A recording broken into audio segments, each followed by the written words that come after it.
Okay, men, you've been wondering where and when a woman actually wants to listen to you, right? I have something for you. You're gonna like it, but some of you might not be ready for it at first.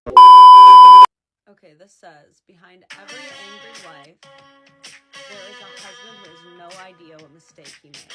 I know she meant to be funny, but this is low-key one of the most dangerous places to be in a marriage. If a woman ever actually stops telling you what's wrong, your time is running out. If you ever start to feel a little too comfortable, like, man, it's been a really long time since she's gotten on me about the house, or she's really just letting me play my video games, you are about to be devastatingly blindsided. There's always something wrong with us, okay? So if even a day goes by that we're not like, man, I have this weird sore spot, like, right here. It's not, like, quite on my nose. It's, like, kind of under my eye. It doesn't mean that nothing's wrong. It means that she thinks you're the problem, and she doesn't count on you to fix it. I've seen a few friends go through divorces, and one common theme leading up to almost all of them is no matter how crazy the problem was, these wives stopped communicating them to the husbands. They just didn't see the point. They gave up. If she stops telling you what's wrong, she has lost faith in you.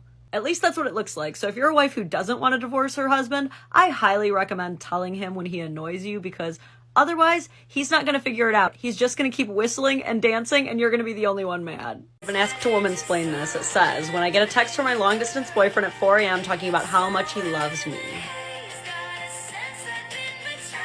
She's not totally off for this. This is a thing. I'm not going to pull up the statistics because it's very icky, but according to data, most of us, men and women alike, have been cheated on. And one prevalent behavior found in cheaters is when they're in the thick of the affair, they tend to start love bombing their partner out of guilt. But this is where it becomes one of those every square is a rectangle, but not every rectangle is a square things. Because yes, almost anytime someone cheats on you, they will try to overcompensate for their infidelity through being overly sweet and affectionate. However, that does not mean that every time your partner suddenly becomes sweet and affectionate, that they're definitely cheating on you.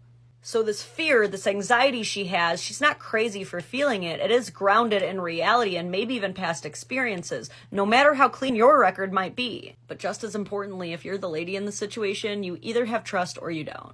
It's always going to be a situation that could go either way. There are guys who give their girlfriends their passcodes and still cheat. There are girls who keep their location turned on and still cheat. And the whole sustainability of your relationship is going to come down to, do you have faith in their decision making? Being cautious in dating is so important, but I don't think you want to look back and think that you might have just thrown away the love of your life because he told you that he loved you at 4 a.m. Look, if you don't have faith in him, it's not going to work no matter what time of day he texts you. Alright, if your girl ever starts acting totally crazy on you out of nowhere, it might be because the internet is constantly feeding her this shit. Ladies, if he's knocking your period off by a couple days, it's because it's syncing up with hers. Who told you that? Because I know it wasn't a gynecologist. American health education down bad. Look at what you've done to the women. Great, now I gotta go start an argument. Go through his phone first. I'm a gynecologist nurse, is this why I'm getting all those calls? Now I gotta wake him up and choose violence. This reminds me of that one older song, hold on.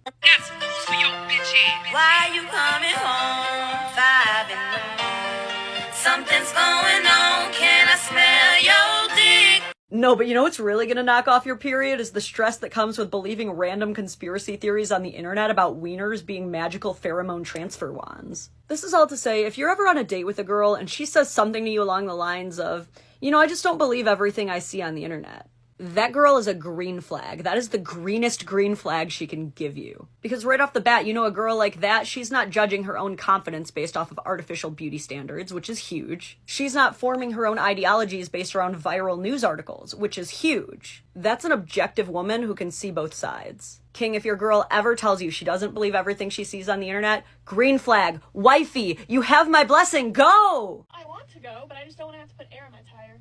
I can put air in your tire. No, I really just don't actually want to go. Then stay here, you don't gotta go. No, I need to go because everyone else is going, and if I don't go, I'll feel left out. Then go. No, I don't want to! Then don't go. So I can't even lie, I've actually done this to my husband so many times, which means I can womansplain it. Okay, so first of all, homegirl's probably an ambivert. If you don't know what an ambivert is, it's a person who is both extroverted and introverted at the same time. I'm an ambivert. And the eternal struggle that ambiverts will forever have is that it is so difficult to convince them to leave the house, but once they do and they're there and they're in it, they are having the time of their lives. So that makes this situation a little bit different than your usual she just wants you to listen, she doesn't want solutions situation. In this situation, she doesn't get a choice. She's going out.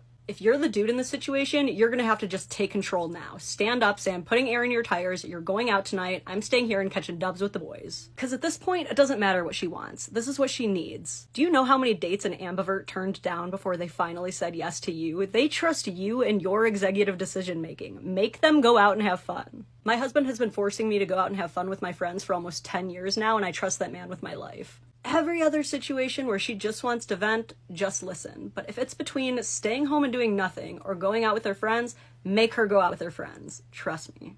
Drink cups go in the dishwasher when you're done. Why is there yelling and blasting music? This is not a frat house.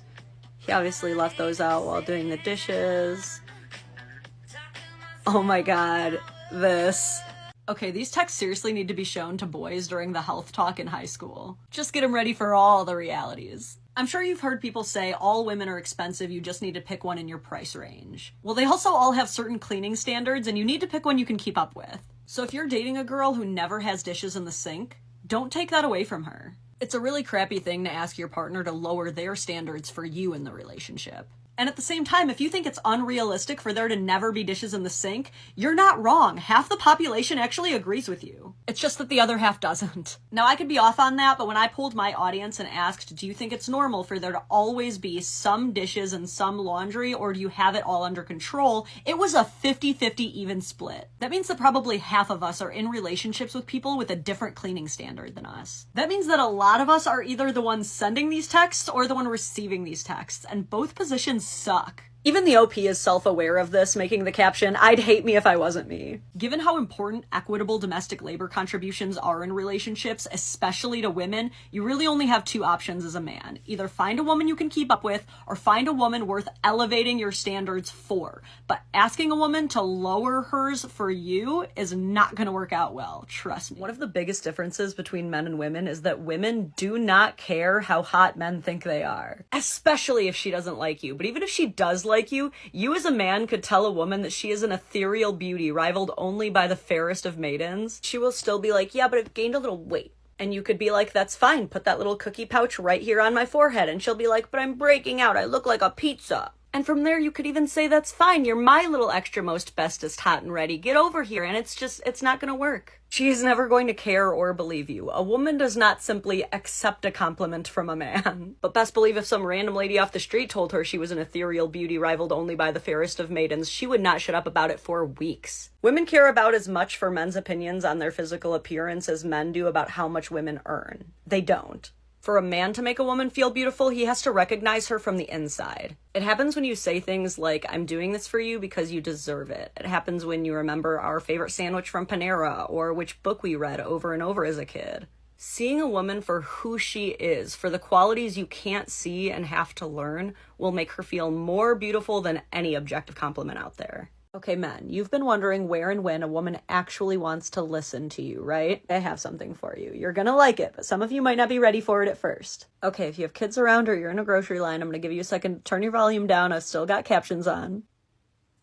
They want to hear you in bed. I said what I said. I do not know who told you that you should be completely silent and that like moaning and sounds are only for women. They are not. Scientists have been studying the art of boning for long enough now to where we literally know that the vibrations emitted from increased moaning and breathing actually fires off more dopamine, leading to better climaxes for both parties. So guys, make some noise. Moan, grunt, hell, start yelling in Targaryen. Oh my god. Babe, do you know Targaryen? Trust me. And I froze.